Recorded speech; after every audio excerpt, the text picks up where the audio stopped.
जहां एक श्रापित पेड़ ने सभी को भयभीत कर रखा। बेटा, अपने दादाजी से मिलने कब आओगे? कल हम तीनों मेरे गांव चलते हैं। तीनों राहुल के गांव पहुंच जाते हैं। राहुल, ये क्या हो गया है तेरे गांव में?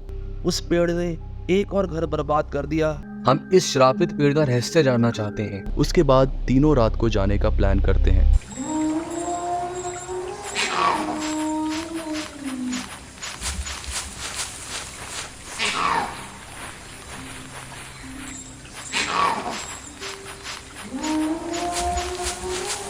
वे तीनों उस पेड़ के पास पहुंच जाते हैं।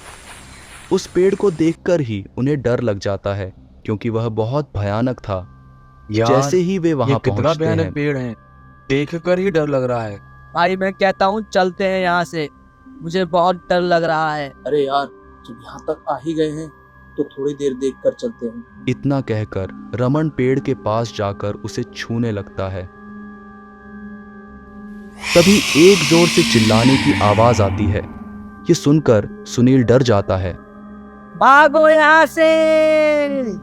जैसे ही राहुल और सुनील उसकी ओर देखते हैं, तभी पीछे से एक आवाज आती है, राहुल। जैसे ही रमन राहुल बोलता है, वह वहां धड़ाम से गिर जाता है। इसके बाद सुनील और राहुल उसे जैसे तैसे करके घर ले आते हैं। मैंने तुम तीनों को मना किया था, वहां मत जाना। दादाजी, हम नहीं जा रहे थे। ये रमन ने जिद करी थी, इसको वो पेड़ देखना है। दादाजी, क्या करें आप बताओ ना, हम रमन को कैसे बचाएं? गांव के बाहर एक स्वामी जी रहते हैं, उनके पास चलते हैं। फिर सभी स्वामी जी के पास जाते हैं और उनसे मदद मांगते हैं।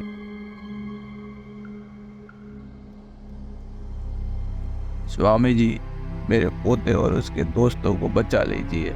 तुम तीनों ने गलती करी है, तुम तीनों को वहां नहीं जाना चाहिए था। स्वामी जी, कोई उपाय तो होगा। हमें उस पेड़ के पास जाना चाहिए। फिर स्वामी जी, राहुल और उसके दादाजी सब उस पेड़ के पास जाते हैं। स्वामी जी उस पेड़ की आत्मा को बुलाते हैं। तुमको इन मासूम लोगों की जिंदगी छीनकर क्या मिलेगा? तभी पेड़ से एक आवाज आती है और वह जोर जोर से आवाज निकालता है। उसके बाद एक धुंधली परछाई निकलकर बाहर आती है। जो भी इस पेड़ के पास आएगा उसे मैं मार दूंगा, और इन तीनों ने जानबूझकर इस पेड़ को छुआ, मैं इन तीनों को मार के रहूंगा। हा हा हा हा।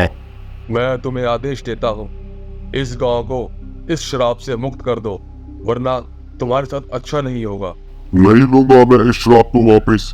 क्या कर लेगा तू पंडित? तभी स्वामी जी एक मंत्र का जाप करते हैं और उसे पेड़ की ओर फेंक देते हैं। ओम ह्रीं क्लीं भट्ट स्वाहा। पेड़ उस मंत्र से धू धू करके जलने लगता है और वहां से गायब हो जाता है। इसके बाद रमन के शरीर से भी वो धब्बे गायब होने लगते हैं और पूरे गांव का श्राप समाप्त हो जाता है। फिर राहुल अपने दोस्तों के साथ शहर वापस चला जाता है।